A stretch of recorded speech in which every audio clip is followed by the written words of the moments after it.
was me needing to put a boundary against myself. It was me needing to tell myself, girl, in order to fully close this door, the reason that you can't really move on, the reason that is because you're still being nosy. I had to identify myself as being a nosy co-parent. Nosy, how are you a nosy co-parent? So I'm going to explain this to you. When you are within earshot of your children's phone calls with the other parent, knowing that it's not to be nosy, as a mom, I am in protective mode. I had to protect myself from so much mentally, emotionally. And even though I see similar patterns of that person doing what he did to me, doing that to one of the children, you go into even more of a protective mode.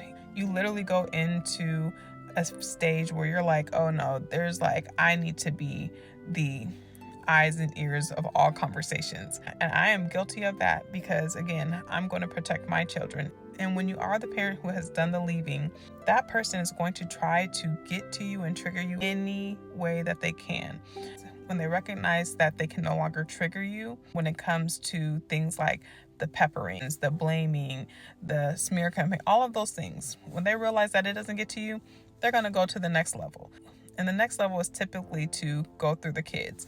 And so, again, I used to be in earshot with the kids' conversations, and God was like, no more. You need to release yourself from that. You need to stop that. And so I'm like fighting with God because I'm like, what do you mean I need to not monitor my kids' phone calls? And not sitting there literally listening and monitoring, but I would be within earshot so that if I noticed any type of change in his demeanor, if I heard the voice raising, then I would kind of step in to protect my son.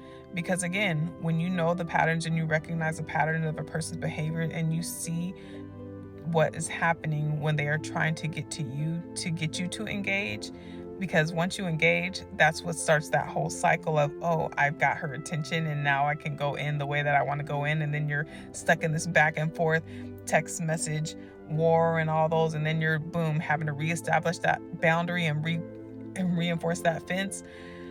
Yeah, it's a whole cycle, and it's a whole cycle of manipulation. And I'm telling you now, if that is something that you are doing, it's that pride, sis.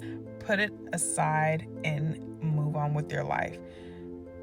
Again, like I said, I was fighting with God. Like, what do you mean I can't protect my children? So honestly, I really had to pray. Because I do want this healing.